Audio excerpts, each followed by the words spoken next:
Today on No Greater Love with Pastor Jeff Kramer. And if you can put that together within your life and to recognize that steps of healing within your life, it take time. That Jesus might call you out for a change of location. He may change the place that you live. He may change the people that you hang around with. He may change the church that you go to. There might be a change of location that happens there, but understanding that while change is happening, there are steps within the healing process. Look to your Christian life right now. You're not the person, if you've been following Jesus, you're not the person that you were in the years gone by. You're a different person now. That Christ has moved you farther down the road. And the healing that is going on within your life and the equipping that is happening within your life, you're changing. God is changing you. Through innocent blood, He showed His love, taking the cross for us. No greater love than innocent blood. Welcome to No Greater Love with Pastor Jeff Kramer. Our study in Genesis picks up today with the story of Joseph. Throughout his life, we see a man who endured great difficulty and pain, even though he had a heart to follow and obey God. Whether it was being rejected by his brothers because of envy and jealousy, and having his family torn apart when they sold him into slavery, or being falsely accused by his boss's wife and getting thrown into prison because of it, Joseph always had the encouraging reminder that God was with him. Even in the midst of darkness and the depths of despair, he always trusted in the sovereign hand of God, knowing His love would never fail. At the end of his life, Joseph could confidently make the bold declaration to those who hurt him, "You intended to hurt me, but God intended it all for good. He brought me to this position so I could save the lives of many people." And now, here's Pastor Jeff as we continue our study through Genesis.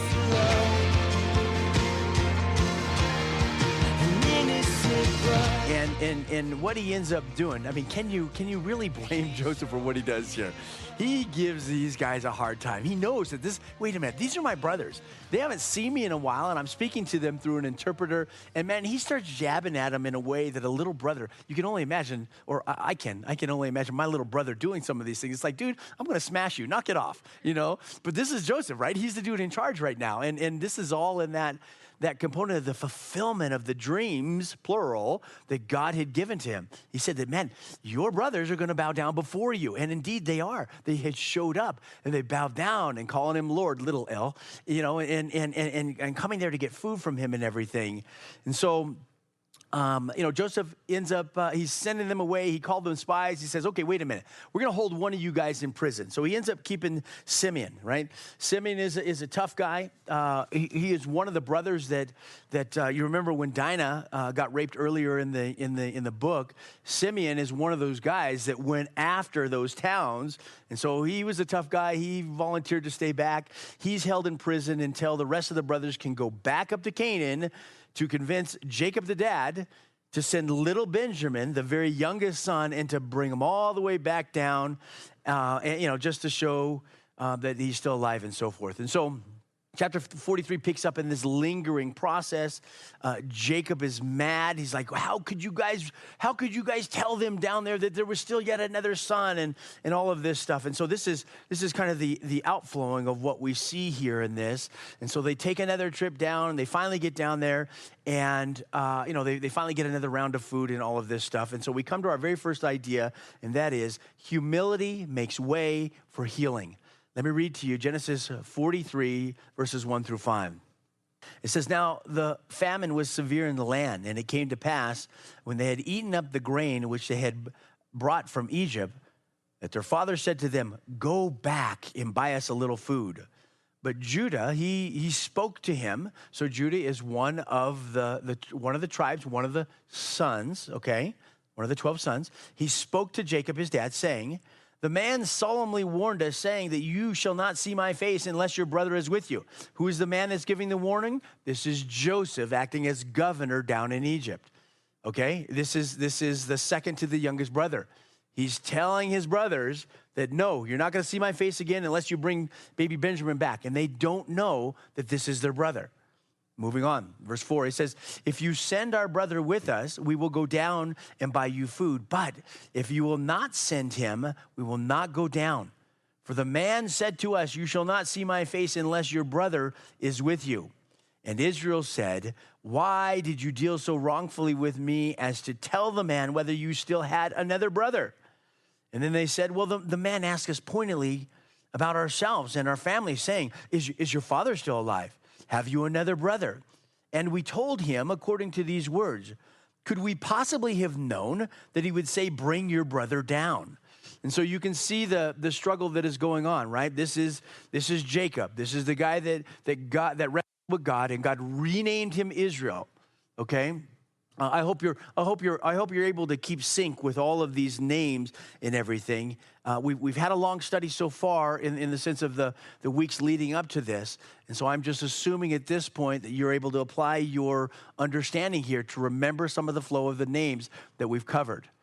But the internal struggle that is still happening within this family, Jacob as the father, as the head, he's still in this place. He has not learned to how to wholeheartedly rely upon God. It's like his knee-jerk reaction is immediately to go to that place of fear and shut down.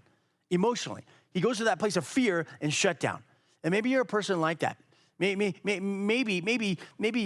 you can relate really closely with what Jacob in his response has been every time an obstacle has come up through the scripture. Again, he's always thinks the worst.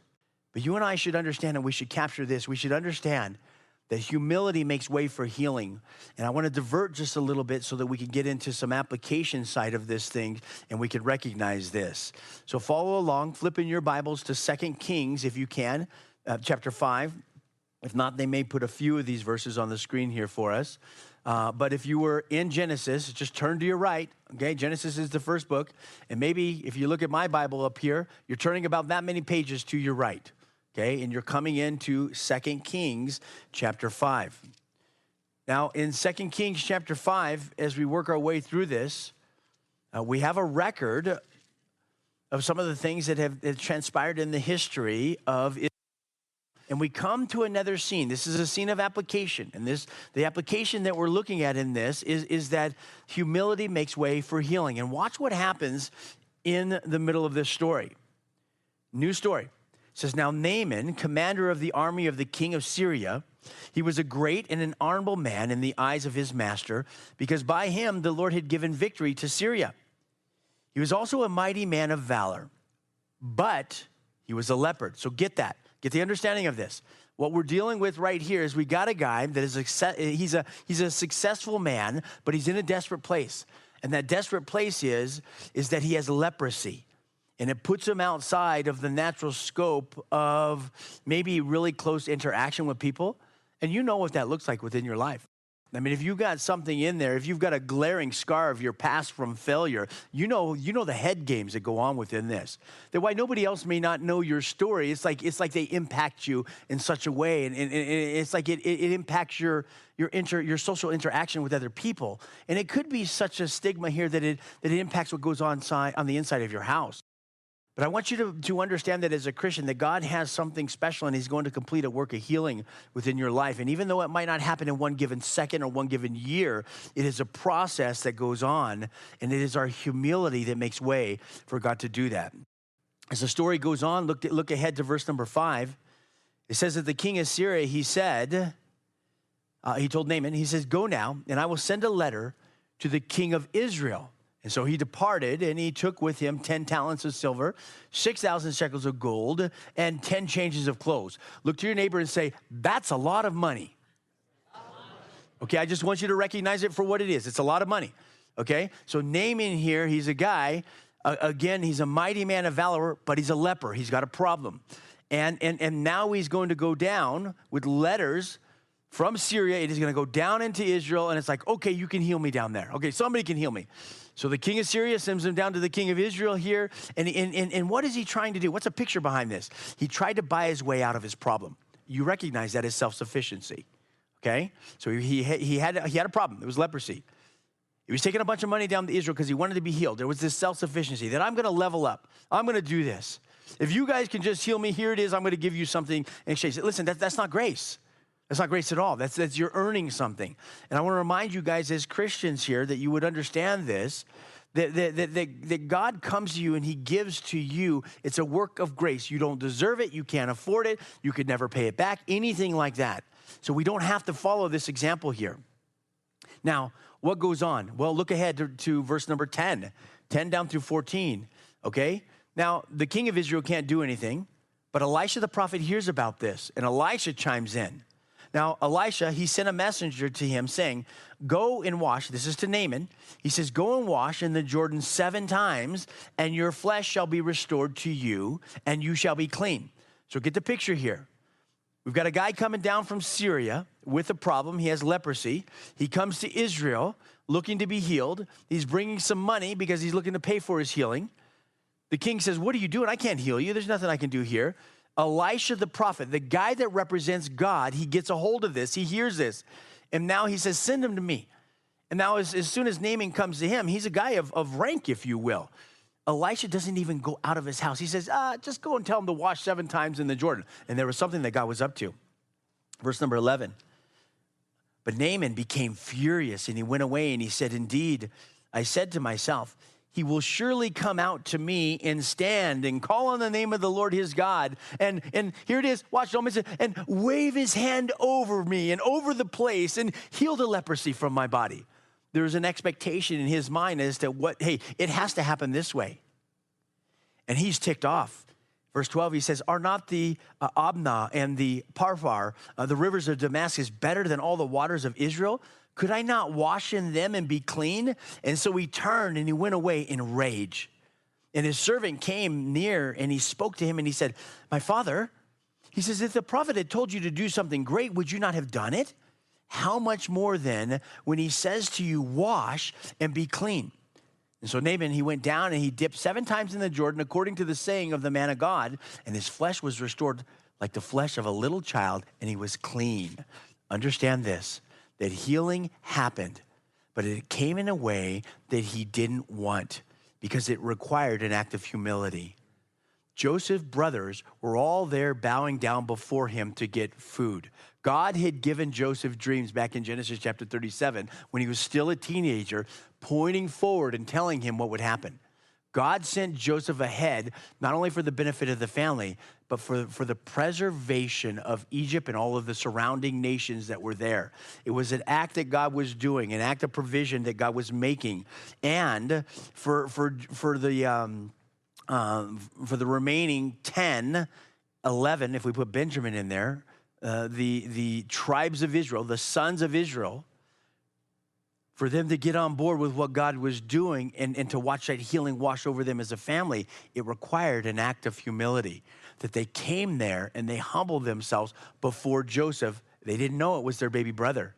If we can throw up on the screen this for just 1 second here. Can you flip back and throw me up Psalm 133, verse 1 in your thing? You'll back up a little bit in your notes right there. But I want to show the folks this, how special this is. Remember this psalm. How wonderful and pleasant it is when brothers live together in harmony. Remember that. Because the unification that is happening in your life and in my life through the healing that goes on, through this storyline that we're actually in the middle of in Genesis, is that God was still doing a work of healing within this family. Because what these guys did by putting their brother out, selling him into human trafficking, not only did it deceive, and there was a lie that went upwards to their father, but it was a desecration, a very immoral act of what they had done to one of their younger brothers here. And so there's a massive rip within the family. And if you were to take that back to your family, I know you guys to be very real people. What is the massive rip that is within your family? I don't know what that looks like, but I know that as I look at my family, whether it's my side of the family or Jody's side of the family, that we've got some radical rips that are within our family and the extended people within our family, some believers, some not believers. And there's some real challenges to walk through. And yet the promises that we have from God and the things that you and I can take away from the encouragement of the scriptures and the stories of the past is to realize that it may take years before that total healing actually comes about within our life, if we even see it in totality within our days. Now, the story advances on. And if you can just track with me, I'm just giving you parallel applications here, if you will, to understand about healing, okay?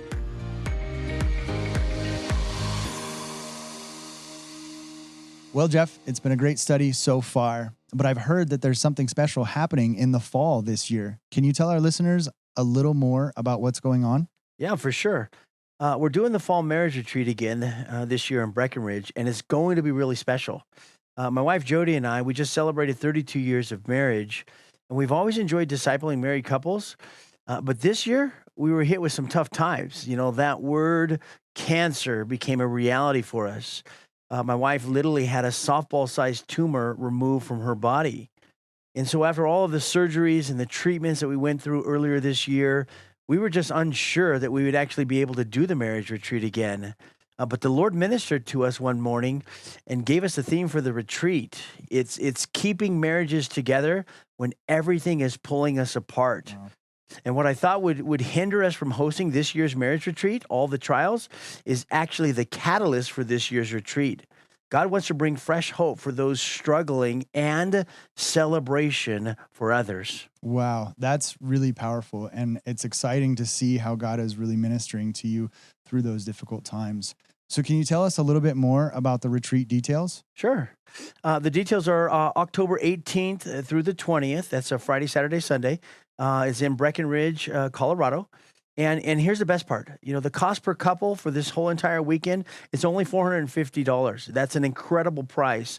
It includes a conference. It includes a mission. It includes 2 full breakfasts here, Saturday morning, Sunday morning. It takes care of all your lodging, a couple's gift basket, and parking.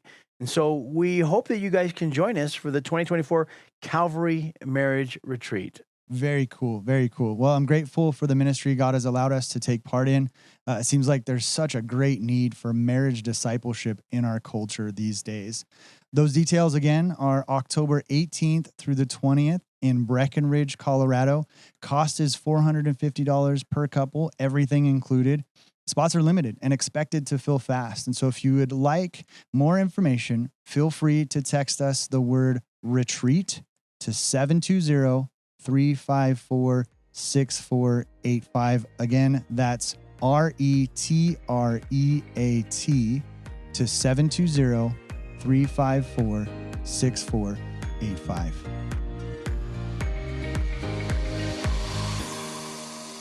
In Genesis 44, we move from Genesis 43, we move into Genesis 44 here. And in Genesis 44, as the story continues to migrate forward, in this chapter, we have another brother that steps forward. And another brother steps forward and he says, wait a minute, okay, I'm gonna stand in here. And what goes on? Well, Judah recounts the steps that Joseph gave to them as brothers. He says, you're not going to see my face again unless you bring the baby brother back. And so they come down with baby brother Benjamin. He shows up. Joseph commands his servants to load them up with food because this is their second trip during the famine. Load them up with food, give them their monies, allow them to do all this stuff. But take my cup in which I forecast the future and stick it inside Benjamin's little case right there.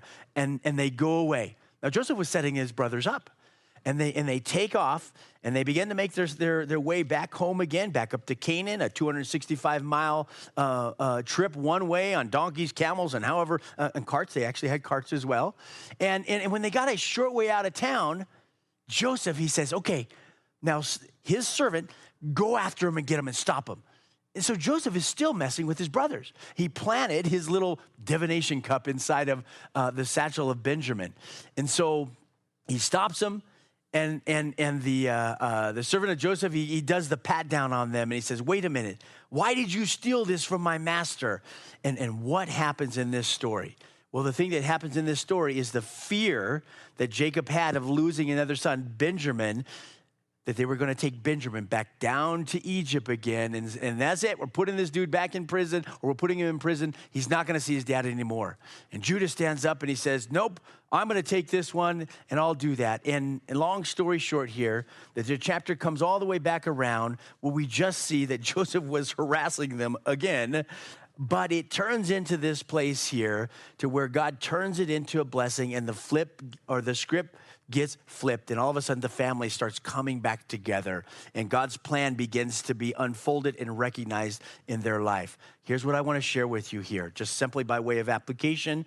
The story is the story. Read the story. Read Genesis 43, 44, and 45 so you can put the narrative all together. Here's the application that I want to bring to your life regarding healing. Flip to the Gospel of Mark, Mark chapter 8, as we begin to work our way down to a simple close here. In Mark chapter 8, verses 22 to 26. So check this out. Okay, so this is Jesus touching a life here, okay? It says that when they arrived at Bethsaida, that some people brought a blind man to Jesus. So get the big theme here of what we're looking at. Healing. In Genesis 43, 44, 45, we're seeing that in this big picture of the plan that God has, that there's healing that is going on. And even though that there's been wrong that has been done there within that, there's this going back and forth that little Joseph is doing with his brothers, and they didn't know that he was the younger brother at this point. They didn't understand him to be the brother. He's giving them little jabs by making them do certain things here. But the family is suddenly start to be coming back together because Joseph reveals who he is, and he says that God has had a plan. That's why I'm down here. What I'm giving to you on the side, trying to make some sense of a few boring chapters, quite frankly, because it's a long storyline of taking a trip, loading up my donkey, going back, taking a trip, and loading up my donkey, going. That's kind of the picture there. I'm showing you the other parts, if that makes sense, of the healing that is taking place, so that you can recognize healing within your life. And in Mark chapter 8, we have Jesus ministering to a blind guy, and they says that they begged him to touch the blind guy and heal him. Verse 23. And here's what Jesus did. Jesus took the blind man by the hand. He led him out of the village. He spit on the man's eyes. He laid hands on him, and he says, can you see anything now? The man looked around and said, yes. He says, I see people, but I can't see them very clearly. They look like trees walking around. And then Jesus placed his hand on the man's eyes a second time, and his eyes were opened, and his sight was completely restored, and he could see everything clearly.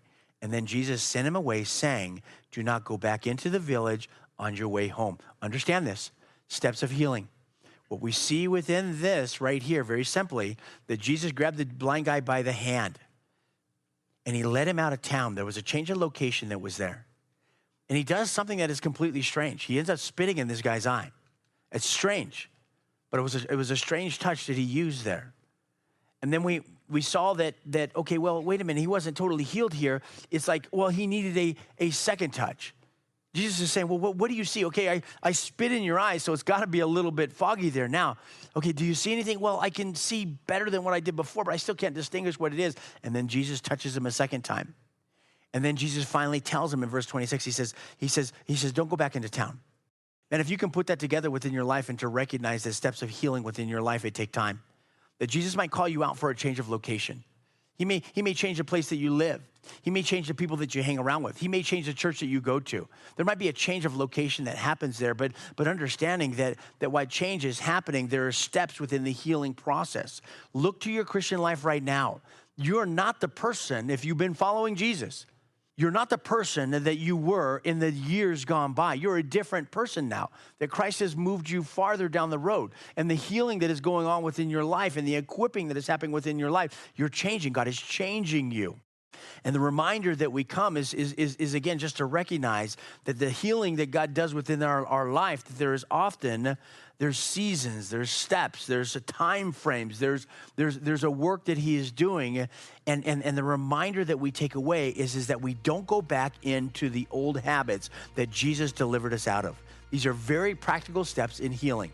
We remember what God has done for us. We give him thanks, tonight, before we started service, right? We just gave those free open mic of testimonies to give thanks to God, to recognize God for what he's done.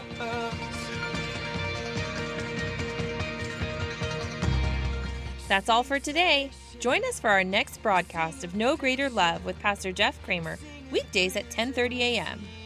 No Greater Love is an outreach ministry of Westminster Calvary and is supported by listeners like you. If you would like to partner with us, please text any dollar amount to 84321. We would like to personally invite you to join us for our weekly worship services Sundays at 8 or 10 a.m. and Wednesdays at 6:30 p.m. We are located in Westminster, Colorado, on the northeast corner of Church Ranch and Wadsworth Parkway, near the Vasa Fitness. If you're not local, tune into the weekly live stream on our web campus, app, Roku, or on Apple TV. Have you downloaded the free Westminster Calvary app yet? You can stay up to date on coming events, join a small group, request prayer, and watch live worship services. Just search Westminster Calvary on your favorite app store today. Lastly, we're a church that's ready to serve you. If we can do so, give us a call at 303-223-4640. And remember, there's no greater love than when Jesus gave up his life for you and me. Thanks, and God bless. Taking the cross.